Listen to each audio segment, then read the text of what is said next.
코스피 6300 역대 최고치인데 분위기가 어딘가 이상합니다. 주인공은 짐 싸서 떠나는데 파티는 더 뜨거워지고 있거든요.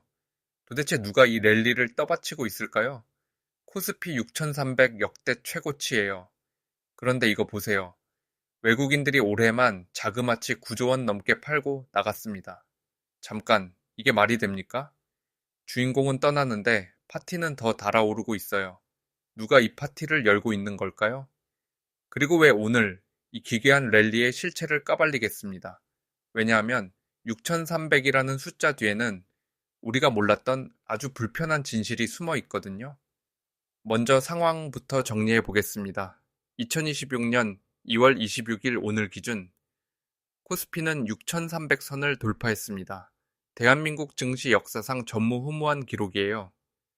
뉴스에서는 연일 대한민국 증시의 새 역사, 글로벌 투자자들의 러프콜 같은 헤드라인이 쏟아지고 있죠. 그런데요, 여기서 한 가지 질문을 던져볼게요. 주식시장이 이렇게 좋으면 경제도 좋아야 하는 거 아닌가요? 주식이 뭡니까? 기업의 가치를 반영하는 거잖아요. 기업이 잘 되면 주가가 오르고, 기업이 잘 되면 일자리가 생기고, 일자리가 생기면 소비가 늘고, 소비가 늘면 경제가 도는 거죠. 그런데 지금 대한민국 경제 상황은 어떻습니까? 자영업자분들, 요즘 장사 잘 되시나요? 아니죠. 지난해 폐업 신고 사업자가 사상 처음으로 100만 명을 넘었어요. 내수 경기는요, 소비는 겨우 회복세지만 건설 설비 투자는 여전히 부진합니다. 청년 고용도 심각합니다. 2025년 청년 취업자가 17만 8천 명 줄었어요. 2020년 코로나 이후 최대 감소폭입니다. 가계부채는 1979조 원, 또 역대 최고치를 갱신했습니다. 이게 말이 됩니까?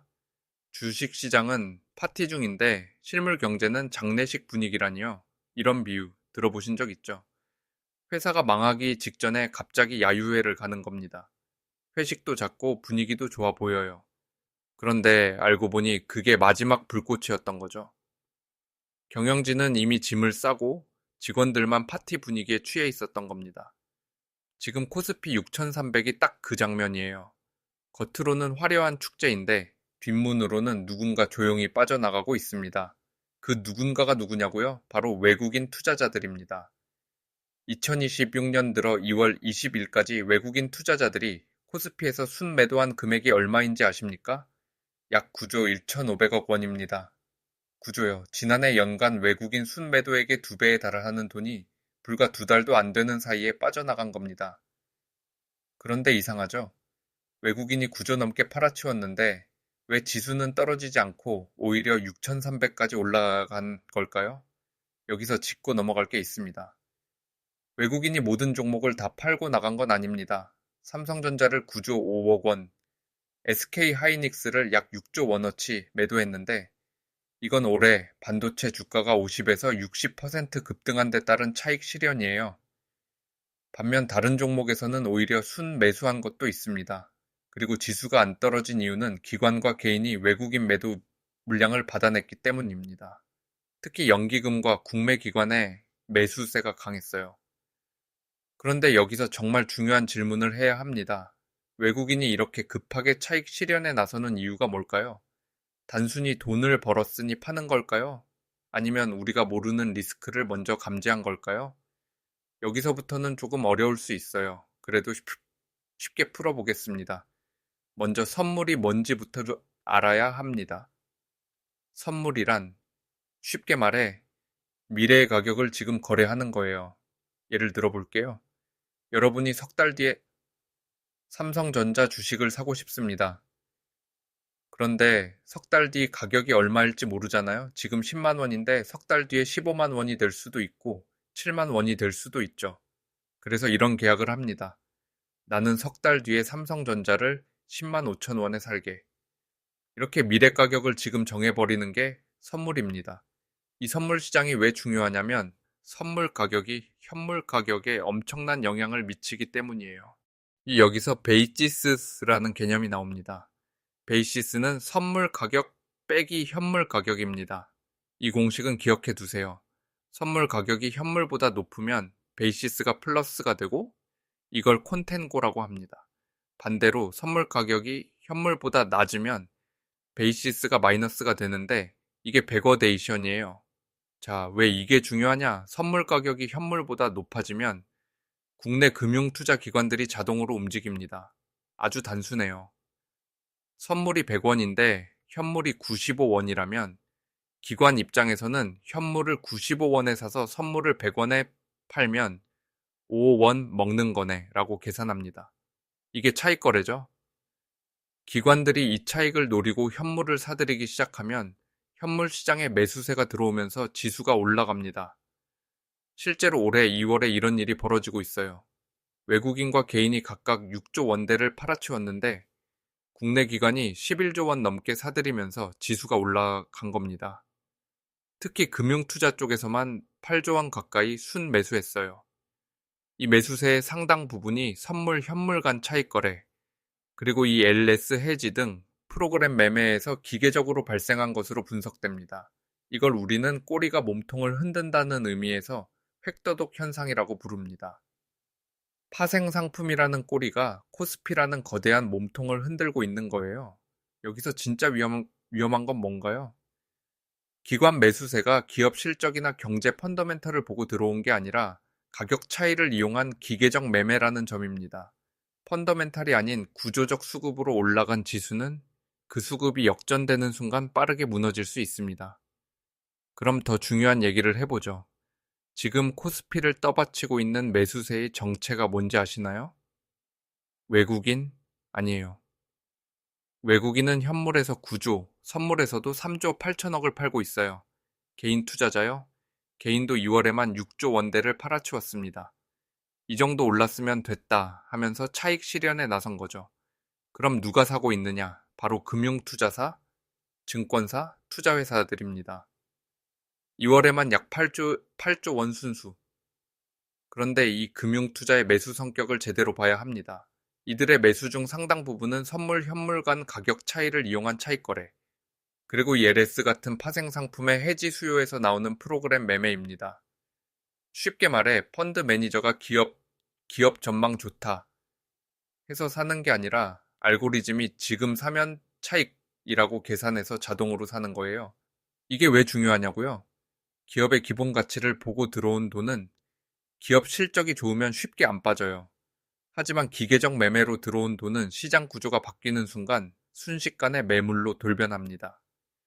실제로 한국은행 이창용 총재도 최근 국회에서 이 점을 짚었어요. 반도체 호황으로 코스피가 크게 올랐지만 외국인 순도와 AI 과잉 투자 우려 등으로 변동성이 커지고 있다고요. 투자 전문가들도 경고합니다. 단기간에 조정 없이 급등한 시장에서 이 상승이 단연히 계속된다고 생각하면 위험하다고요. 그때 지수가 어떻게 될까요? 상상에 맡기겠습니다. 여기까지 들으셨다면 이런 의문이 들 거예요.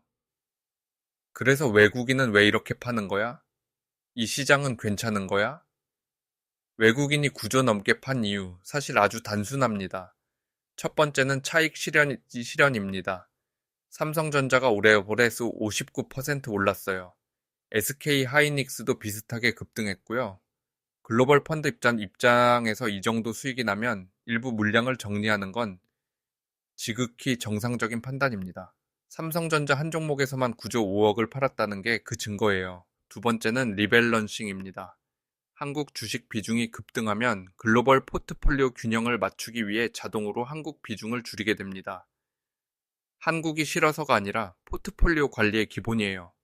그럼 진짜 걱정해야 할 건 뭘까요? 외국인 매도 자체가 아닙니다. 진짜 문제는 크게 두 가지입니다.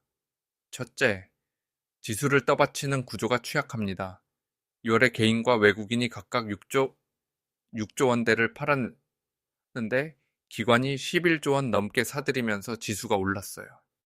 특히 금융투자 쪽에서 8조 원 가까이 순매수했는데 이 매수의 상당 부분이 차익거래와 ELS 해지 같은 프로그램 매매에서 나온 겁니다. 기업의 미래를 보고 들어온 돈이 아니라 구조적 수급에 의해 기계적으로 들어온 돈이 크다는 거예요. 이 수급의 방향이 바뀌는 순간 매수세가 순식간에 매도세로 전환될 수 있습니다. 둘째, 미국의 관세 폭탄이 아직 본격적으로 터지지 않았습니다. 지금 코스피 랠리의 핵심 동력은 뭡니까? 반도체예요. 삼성전자, SK하이닉스, 이 두 종목이 코스피 시가총액 38%를 차지합니다. 그런데 지금 미국에서 무슨 일이 벌어지고 있냐면요. 미연방 대법원이 트럼프의 상호 관세를 위법 판결했잖아요. 그러자 트럼프가 뭘 했냐? 무역법 122조로 전 세계의 글로벌 관세를 때렸어요. 처음에 10%였다가 바로 다음날 법정 최대치인 15%로 올려버렸습니다. 2월 24일부터 이미 적용 중이에요. 다만 이것도 150일짜리 한시 조치예요. 7월 24일이면 만료되고 연장하려면 의회 승인이 필요합니다. 민주당은 벌써 연장 저지하겠다고 선언한 상태고요. 진짜 무서운 건 그 다음입니다. 트럼프 행정부가 슈퍼 31조라 불리는 무역법 301조를 꺼내 들었어요. 상대국의 불공정 무역 관행을 조사해 보복 관세를 부과할 수 있는 조항인데 세율 상한이 없고 기간 제한도 없습니다. 122조가 15% 상한에 15일 시한이 있는 임시 무기라면 301조는 세율도 기간도 무제한인 연구 무기예요. USTR 그어 대표가 직접 말했어요. 일부 국가에 대해서는 관세가 15%보다 더 높아질 수 있다고요. 301조 조사가 끝나면 122조의 15%를 넘어서는 추가 관세를 때리겠다는 뜻입니다. 이미 중국과 브라질에 대해 조사를 시작했고 미국의 주요 무역 상대국 대부분이 대상이라고도 했어요. 한국은요, 이미 빌미가 쌓이고 있어요. 쿠팡 지분을 보유한 미국 투자회사들이 한국 정부의 개인정보 유출 대응이 미국 기업에 대한 차별이라며 USTR의 301조 조사를 공식 청원하였습니다. 미아원 법사위는 이미 쿠팡 관련 7시간짜리 고강도 비공개 조사까지 진행했어요. 온라인 플랫폼법, 망 사용료, 구글 지도 반출 제한 같은 디지털 규제 이슈도 미국이 꾸준히 문제 삼아온 사안입니다. 거기다 무역 확장법 232, 조로 반도체에 핀셋 관세를 부과할 가능성도 있어요. 자동차에 이미 15%, 철강에 50%를 때린 게 232조 근거든요. UST 알그리어 대표도 232조가 매우 지속 가능한 수단이라고 직접 평가했어요. 반도체가 다음 타깃이 될 수 있다는 겁니다. 산업통상부 김정관 장관도 301조 조사 대상에 포함될 가능성에 대해 예단하지 않지만 대상이 되지 않도록 여러 통상 이슈를 관리해야 하는 상황이라고 했어요. 정리하면 이렇습니다. 지금 코스피의 심장은 반도체예요. 그런데 그 반도체 수출의 최대 변수인 미국이 관세 체계를 총동원해 재편하고 있습니다. 먼저 무역법 122조, 전 세계의 15% 글로벌 관세가 이미 발효됐어요. 하지만 이건 150일짜리 한시 조치예요. 7월이면 만료됩니다. 그 다음 무역법 301조. 이건 차원이 달라요. 세율 상한이 없고 기간 제한도 없고 이미 조사에 착수했습니다. 연구 무기예요. 마지막으로 무역 확장법 232조. 특정 산업을 정조준하는 핀셋 관세입니다. 자동차의 15%, 철강의 50%를 때린 게 바로 이 조항이거든요. 다음 타깃이 반도체가 될 수 있습니다. 한국이 직접 타깃이 되는 건 시간 문제일 수 있어요. 이 관세 폭탄이 반도체에 떨어지는 날, 프로그램 매매로 기계적으로 쌓아 올린 지수는 어떻게 될까요? 상상에 맡기겠습니다. 여기서 소름 끼치는 사실 하나. 여러분, 베네수엘라는 나라 아시죠? 남미에 있는 한때 석유 부국이었던 나라예요. 그런데 경제가 완전히 무너졌어요. 하이퍼 인플레이션으로 화폐 가치가 증발했고 사람들이 먹을 게 없어서 쓰레기통을 뒤지는 상황까지 갔었죠. 그런데 놀라운 사실이 있습니다. 그 와중에 베네수엘라 주식시장은 폭등했습니다. 2018년 4월 기준 카라카스 증권거래소 지수가 전년 대비 무려 16,000% 넘게 올랐어요. 이유는 간단합니다. 화폐 가치 붕괴 때문이에요. 볼리바르 가치가 하루가 다르게 폭락하니 현금을 들고 있으면 매일 자산이 증발해요. 그래서 사람들이 뭐라도 사서 들고 있으려 했습니다. 부동산, 금, 달러, 그리고 주식. 주식은 아무리 못해도 실제 기업의 자산을 대표하잖아요. 화폐가 휴지 조각이 돼도 실물 자산의 가치는 어느 정도 유지되니까요. 진짜 기업이 잘 돼서가 아니라 현금을 피하기 위한 대피소로 주식을 고른 거죠. 겉으로는 16,000% 올랐지만 인플레이션을 감안하면 실질 수익은 제로에 가까웠습니다. 숫자만 커졌을 뿐 실제로는 아무것도 벌지 못한 거예요. 그럼 지금 한국은 어떨까요? 분명히 말씀드리자면 한국은 베네엘라와 근본적으로 다릅니다. 한국의 물가 상승률은 2%대로 안정적이에요. 예금 금리가 물가를 웃돌고 있고 원화가 폭락하는 상황도 아닙니다. 그리고 코스피 상승에는 실체가 있어요. 반도체 수출이 올해 2월 첫 20일간 전년 대비 23% 넘게 증가했고 삼성전자와 SK 하이닉스의 실적이 실제로 급성장하고 있습니다. 그래서 지금 코스피를 베네수엘라식 유령 랠리라고 부르는 건 과장입니다. 다만 경계해야 할 지점은 있어요. 지금 이 랠리가 반도체, 그것도 AI 관련 수요라는 하나의 테마에 극도로 집중돼 있다는 겁니다. 삼성전자와 SK 하이닉스 두 종목이 코스피 시가총액의 38%를 차지하고 있고 이 두 종목을 빼면 나머지 시장은 그렇게 좋지 않아요. 여기에 앞서 말한 프로그램 매매 기반의 취약한 수급 구조, 그리고 미국의 관세 변수까지 겹치면 실체 있는 랠리와 거품의 경계가 어디인지 냉정하게 따져볼 필요가 있습니다. 이 내용을 보면서 이렇게 생각하실 수도 있겠죠. 그래도 한국은 다르지. 우리가 베네수엘라야? 우리는 반도체 강국이고 자동차 강국이고 K컬처로 전 세계를 휩쓸고 있잖아. 맞습니다. 100% 동의해요. 대한민국은 세계 12권의 경제 대국입니다. 삼성, 현대, SK, 이제 내가 SK, LG 같은 경쟁력 있는 기업들이 질비하죠. 반도체 수출은 올해도 20% 넘게 증가하고 있고 기업 심리도 4년 만에 긍정으로 전환됐어요. 그래서 베네수엘라와는 비교 자체가 성립하지 않습니다. 그런데 바로 그 자신감 때문에 한 가지만 짚고 넘어가야 합니다. 지금 한국 증시의 강점이자 약점은 너무 한 곳에 집중돼 있다는 점이에요. 코스피 6300의 핵심 동력은 반도체입니다. 삼성전자와 SK 하이닉스, 이 두 종목이 시가총액의 38%예요. AI 반도체 수요가 폭발하면서 두 기업의 실적이 진짜로 좋아졌고 그게 지수를 끌어올린 건 사실입니다. 하지만 문제는 이 반도체 호황에 너무 많은 것이 걸려 있다는 겁니다. 반도체를 빼면 현실은요. 자영업자 폐업 100만 명 돌파, 청년 취업자 17만 8천 명 감소, 건설 설비 투자 부진, 코스피 6,300이라는 숫자가 보여주지 못하는 현실이 있습니다. 여기에 세 가지 리스크가 동시에 걸려 있어요. 첫째, 수급 구조. 지금 지수를 올리고 있는 건 기관의 프로그램 매매예요. 펀더멘털을 보고 들어온 돈이 아니라 기계적으로 움직이는 돈이 상당 부분입니다. 수급이 역전되면 빠르게 무너질 수 있어요. 둘째, 관세 변수. 미국이 122조, 301조, 232조를 총동원해서 관세 체계를 재편하고 있어요. 반도체 관세가 부과되는 순간 코스피의 심장에 직격탄이 날아옵니다.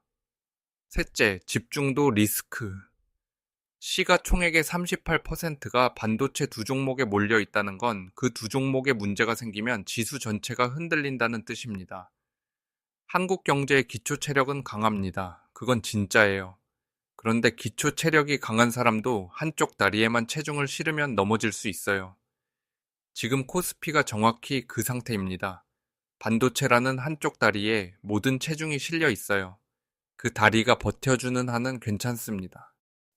하지만 거기에 관세라는 돌부리가 놓이면 그때를 대비하고 있느냐 아니면 한국은 다르다고 믿고 방심하고 있느냐 그 차이가 결정적일 수 있습니다. 오늘 내용이 무겁게 느껴지셨을 수 있어요. 너무 비관적인 것이 아니냐고요? 저는 비관론을 말하려는 게 아닙니다. 다만 낙관에만 기대지 말자는 거예요. 코스피 6,300 대단한 숫자죠. 반도체 수출이 실제로 좋고 기업 실적이 뒷받침된다는 것도 사실입니다. 하지만 주식시장 역사에서 상승장이 영원히 계속된 적은 단 한 번도 없었어요. 2000년 IT 버블, 2008년 금융위기, 2021년 코스피 3300 돌파 후 하락. 매번 이번엔 다르다고 했지만 결국 조정은 왔습니다. 그래서 지금 같은 상승장에서 점검해야 할 것들이 있어요. 첫째, 포트폴리오 균형입니다. 주식 비중이 과도하게 높아져 있다면 일부 차익을 실현하고 현금이나 안전자산 비중을 조절하는 건 어느 시장 환경에서든 유효한 원칙입니다. 워버핏이 2008년 골드만삭스에 50억 달러를 투자해서 31억 달러 수익을 낸 것도 평소에 현금을 충분히 보유하고 있었기 때문에 가능했던 거예요. 지금 한국은 물가 상승률 2%, 예금 금리 2.9%로 현금을 보유해도 실질 구매력이 유지되는 환경입니다. 현금이 바보 같은 선택이 아니에요. 둘째, 집중도 리스크를 인식해야 합니다. 지금 코스피 상승의 핵심은 삼성전자와 SK하이닉스 두 종목이고 시가총액의 38%가 여기에 몰려 있어요. 내 포트폴리오도 반도체에 지나치게 집중돼 있지 않은지 점검해 보세요. 셋째, 외부 변수를 체크해야 합니다. 미국의 관세 정책이 122조에서 301조, 232조로 확대되고 있고 반도체가 다음 타깃이 될 수 있습니다. 무역대표부 USTR의 301 조사 동향, 232조 반도체 조사 진행 상황을 주기적으로 확인하세요. 이건 외국인 선물 포지션보다 훨씬 더 실질적인 시장 변수입니다. 넷째, 이번엔 다르다는 확신을 경계해야 합니다. 1637년 출리버블, 1720년 남해 회사, 1929년 대공황, 2000년 닷컴 버블. 역사상 모든 버블에는 이번에는 진짜 다르다는 확신이 있었어요. 지금 한국 증시가 버블이라고 단정하는 것도 반대로 이번엔 진짜 다르다고 확신하는 것도 위험합니다. 확실한 건 지금 당장은 아무도 결론을 내릴 수 없다는 거예요. 그러니까 확신하지 마세요. 겸손하게, 조심스럽게 한 발짝 물러서 지켜보는 태도가 필요합니다. 상승장에서 번 돈은 하락장에서 지키는 게 진짜 실력입니다. 자, 정리해 보겠습니다. 코스피 6300. 숫자만 보면 역사적인 순간입니다. 그리고 이 상승에는 실체가 있어요. 반도체 수출이 20% 넘게 증가하고 삼성전자와 SK하이닉스의 실적이 진짜로 좋아졌습니다. 하지만 그 숫자 뒤를 들여다보면 상황이 그렇게 단순하지 않습니다. 외국인과 개인이 각각 수조 원씩 팔고 있는데 기관의 프로그램 매매가 그 물량을 흡수하면서 지수가 올랐어요. 기업의 미래를 보고 들어온 돈이 아니라 차익 거래와 이 LS 해지 같은 기계적 매수가 상당 부분이라는 거죠. 게다가 코스피 시가총액계의 38%가 반도체 두 종목에 집중돼 있고 미국의 관세 확대가 반도체를 향해 다가오고 있습니다. 이 구조가 언제까지 유지될 수 있을까요? 저도 모릅니다. 이대로 7, 8천까지 갈 수도 있어요. 반도체 호황이 계속되고 관세 리스크가 현실화되지 않으면 충분히 가능합니다. 다만 반대 시나리오도 열어둬야 합니다. 프로그램 매수가 역전되거나 반도체 관세가 부과되면 지수의 38%를 차지하는 심장부에 직격탄이 날아가는 겁니다. 그래서 지금은 신중해야 할 때예요. 포트폴리오가 반도체에 치우쳐 있지 않은지 점검하고 현금과 안전자산 비중이 적절한지도 확인해 보세요. 지금 한국은 예금 금리가 물가를 웃도는 환경입니다. 현금을 들고 있는 게 바보 같은 선택이 아닙니다. 그리고 미국 관세정책 동향, 특히 301조 조사 확대와 232조 반도체 조사 진행 상황은 주기적으로 체크할 필요가 있어요. 이게 지금 코스피의 가장 실질적인 외부 변수입니다. 시장은 내일도 열립니다. 오늘 못 탔다고 끝이 아니고 기회는 또 옵니다. 다만 자본이 없으면 그 기회를 잡을 수가 없어요. 냉정하게 균형 잡힌 시선으로 시장을 바라봐야 합니다.